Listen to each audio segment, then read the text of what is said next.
Hello students, welcome back to my channel. कल हमने exponent and power के कुछ क्वेश्चन करे थे। आज हम स्टार्ट करते हैं क्वेश्चन नंबर 4।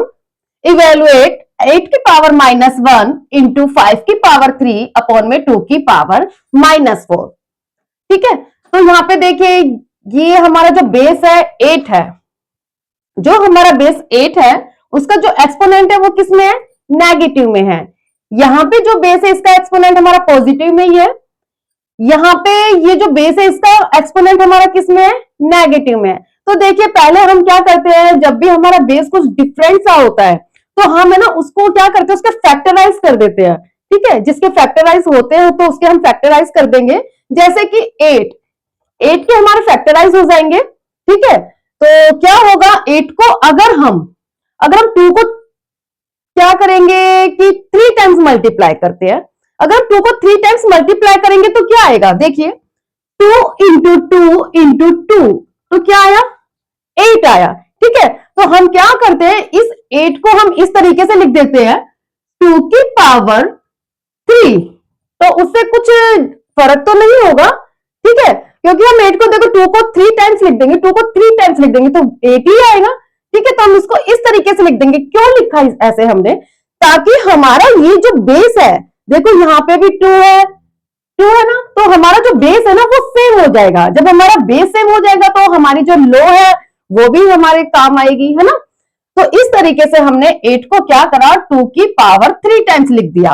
और यहाँ पे इन सब की पावर क्या है? यहाँ पे -1। ठीक है, तो मैंने यहाँ पे लिख दिया -1 इंटू में 5 की पावर 3 अपॉन में 2 की पावर -4। ठीक है, अब देखो यहां पे कौन सा फॉर्मूला हमारा यूज हो रहा है। हमने जब लो आइडेंटिफाई करी थी तो वहां पे एक फॉर्मूला था। क्या था? a की power m raise to power n। तो हमने इसको कैसे फाइंड आउट करा था? बेस हमारा एज इट इज था और जो पावर थी उसको हमने क्या कर दिया था, आपस में मल्टीप्लाई कर दिया था। ठीक है, तो m को हमने n से मल्टीप्लाई कर दिया था तो क्या आ गया था? mn। तो ऐसे ही हम यहाँ पे ऐड कर देंगे। यहाँ पे जो बेस है हमारा 2 है। ठीक है, और जो हमारी जो पावर है वो क्या है? 3 और -1। तो हम 3 को -1 से मल्टीप्लाई कर देंगे तो क्या आएगा? 3 को -1 से मल्टीप्लाई करा तो क्या आया? -3 आया। ठीक है, इंटू में 5 की पावर 3 अपॉन में 2 की पावर -4। ठीक है, अब देखिए यहां पे हमारा ये बेस सेम है, ये बेस सेम है, बट किसमें है? अपॉन में, इट मींस डिवाइड में है। तो मैंने आपको बताया था जब भी हमारा बेस सेम होता है और वो डिवीजन में होता है तो हमारी जो पावर है वो क्या हो जाती है? माइनस हो जाती है आपस में। ठीक है, तो यहाँ पे देखो ये हमारा जो बेस सेम है 2 और 2। अब हम इनकी जो पावर है वो क्या कर देंगे? हम आपस में माइनस कर देंगे। ठीक है, तो यहाँ पे जो पावर है इसकी -3 है, बट जो नीचे जो पावर है इसकी क्या है? -4 है। ठीक है, हमें क्या करना है? माइनस करना है।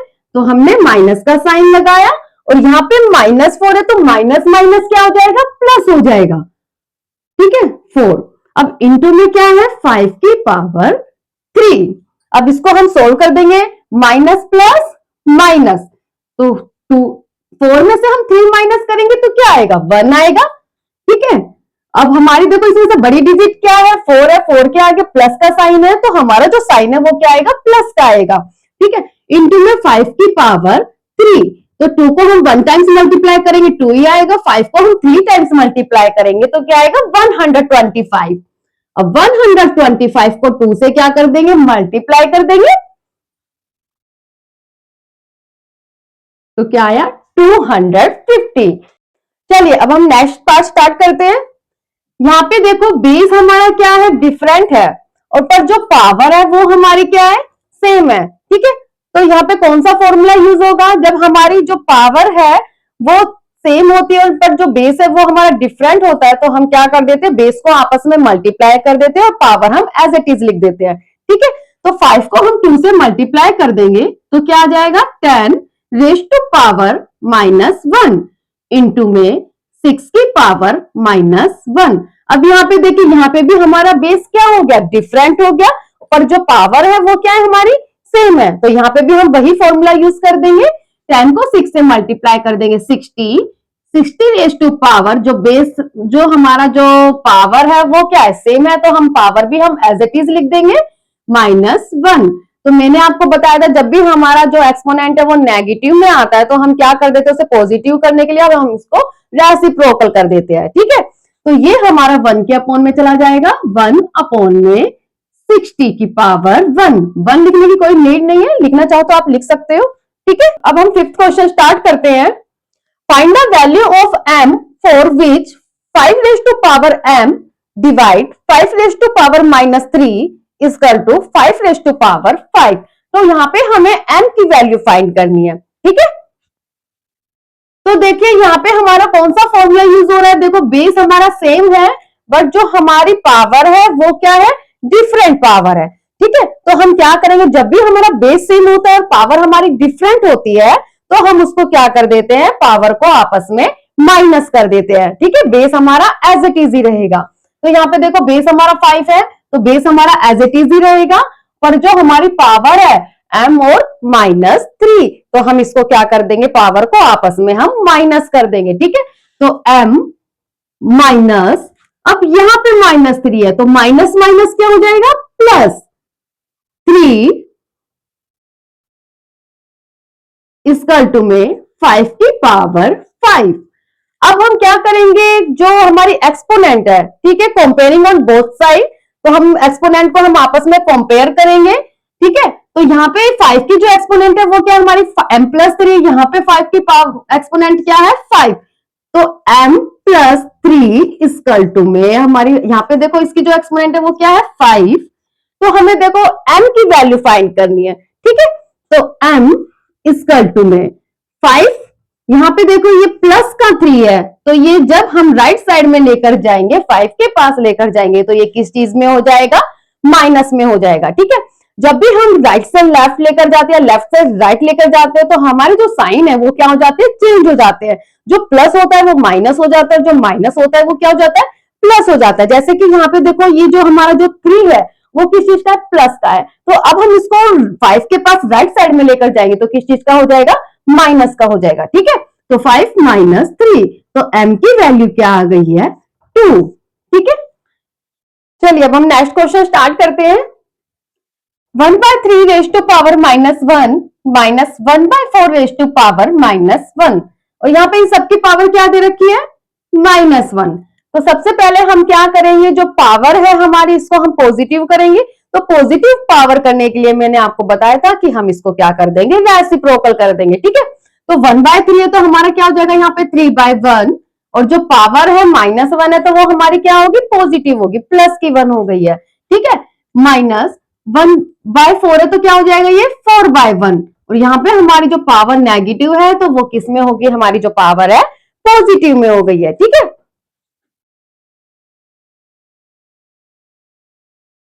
अब देखिए 3 में से हम 4 क्या कर देंगे, माइनस कर देंगे। 3 में से 4 माइनस करेंगे तो क्या आ जाएगा हमारे पास, -1, और यहाँ पे इसकी पावर क्या है, -1।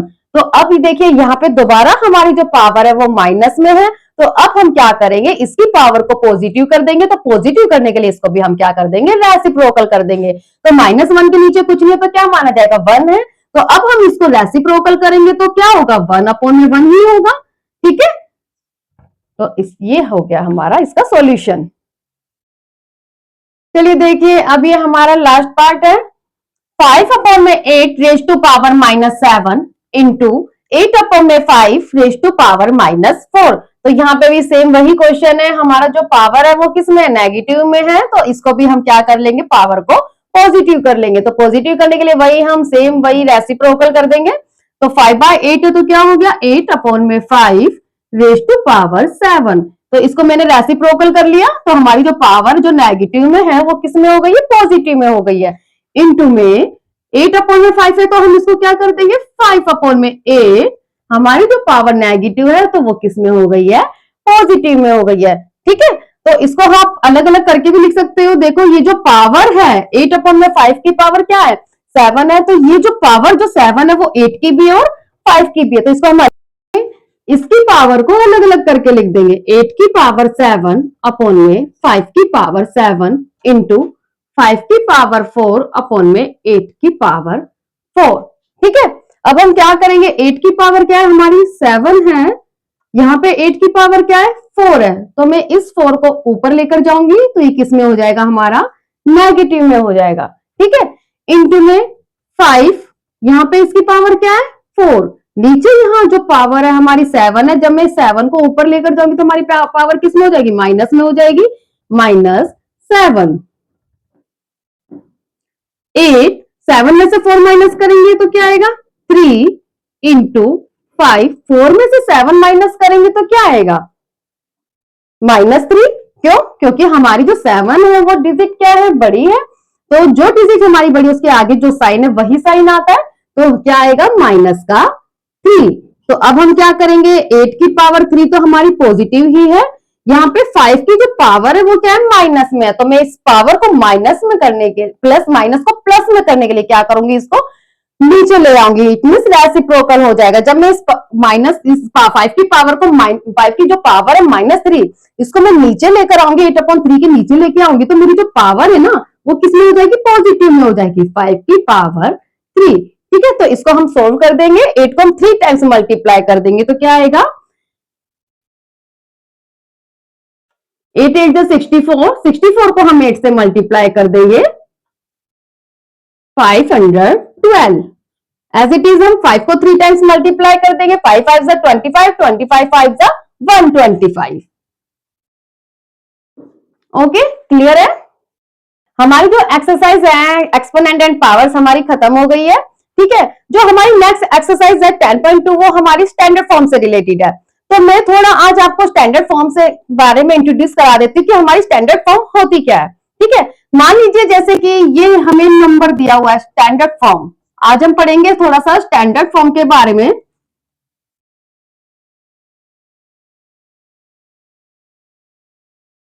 मान लीजिए ये एक नंबर दिया हुआ है हमें, ठीक है, इसको हमें क्या करना है, स्टैंडर्ड फॉर्म में लिखना है। तो स्टैंडर्ड फॉर्म में लिखने के लिए हम कैसे करेंगे, इसको हम इस तरीके से लिख देते हैं 3 इंटू 1, देखो यहाँ पे कितनी जीरो है 1 2 3 4 5, तो हम इसको 5 टाइम्स जीरो कर देंगे।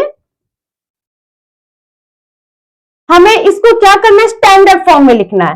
ठीक है, तो 3 हमारा एज इट इज हो जाएगा इंटू 10 की पावर क्या आ जाएगा, देखिए यहाँ पे जीरो हमारी कितनी टाइम्स है 1 2 3 4 5 टाइम्स जीरो है, तो हम यहाँ पे कर देंगे 10 रेज टू पावर 5। देखिए स्टैंडर्ड फॉर्म क्या होती है, जब हम इसको पावर की फॉर्म में लिखते हैं, मतलब कि एक्सपोनेंट की फॉर्म में लिखेंगे तो उसे हम क्या कहेंगे, स्टैंडर्ड फॉर्म। तो ये हमारी बन गई है स्टैंडर्ड फॉर्म।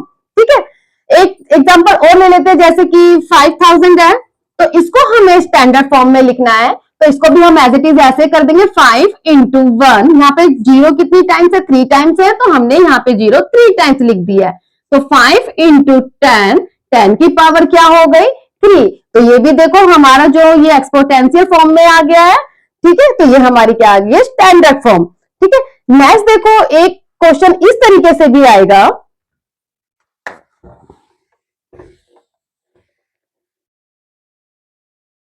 जब हमें कोई भी नंबर डेसिमल की फॉर्म में दिया जाएगा, जैसे कि 0.0004, इस तरीके से अगर हमें कोई भी नंबर दिया जाता है तो इसे हम स्टैंडर्ड की फॉर्म में कैसे लिखेंगे, तो इसे हम क्या करेंगे 4 अपॉन में, यहां पे क्या करेंगे, देखिए डेसिमल को हम क्या कर देंगे, रिमूव कर देंगे। जब हम डेसिमल को रिमूव करेंगे तो रिमूव करने के लिए हमें क्या करेंगे, डेसिमल के बाद जितनी भी डिजिट है उसको हम काउंट करेंगे, 1 2 3 4 डिजिट है, तो हम यहाँ पे क्या करेंगे, अपॉन में 10 की पावर 4 लिखेंगे। ठीक है, तो जब हम क्या करेंगे 4 इंटू 10 की पावर 4 क्या है, हमारा नीचे है, तो जब हम इसको इधर लेकर आएंगे 4 के साथ में लेकर आएंगे तो हमारी जो पावर पॉजिटिव है तो वो क्या हो जाएगी, हमारी पावर नेगेटिव में कन्वर्ट हो जाएगी। ठीक है, तो 10 की पावर 4 है, तो यहां पर आकर ये 10 की पावर क्या हो जाएगी -4, तो इसे हम कहेंगे स्टैंडर्ड फॉर्म। ऐसा कब होगा, जब हमारा कोई भी नंबर डेसिमल में होता है तो हमारा जो एक्सपोनेंट है वो किस में आता है, नेगेटिव में आता है। ठीक है, तो ये होगी हमारी स्टैंडर्ड फॉर्म। एक एग्जांपल आपको एक और लेकर दिखा देते हैं, जैसे कि 0.00005, तो इसको हमें स्टैंडर्ड फॉर्म में लिखना है, तो इसको भी हम एज इट इज ऐसे ही कर देंगे। यहाँ क्या है 5, तो हमने यहाँ पे लिख दिया 5 अपॉन में, यहाँ पे हम जब डेसिमल रिमूव करेंगे तो डेसिमल रिमूव करने के बाद हम इसके पीछे की जितनी भी डिजिट है उसको काउंट करेंगे। देखिए 1 2 3 4 5 डिजिट है तो हम 50 लगाएंगे, 5 अपॉन में ये लिख दिया है हमने, ठीक है। तो यहाँ पे देखिए ये जो हमारी जो 0 है वो कितने टाइम्स हो गई है, 5, ठीक है। तो जब हम इसको 5 के पास लेके जाएंगे तो जब देखिए ये किसमें पॉजिटिव में, जब मैं इसको ऊपर लेकर जाऊंगी तो हमारी ये जो एक्सपोनेंट है वो किसमें हो जाएगा, नेगेटिव में आ जाएगा, ठीक है। तो ये होगी हमारी स्टैंडर्ड फॉर्म। आज हमने एक्सपोनेंट एंड पावर्स की एक्सरसाइज खत्म करी है, ठीक है। थोड़ा सा हमने आपको स्टैंडर्ड फॉर्म के बारे में इंट्रोड्यूस कराया। आज के लिए बस इतना ही, कल हम नेक्स्ट वीडियो में कंटिन्यू करेंगे, ठीक है। Thanks for watching, bye.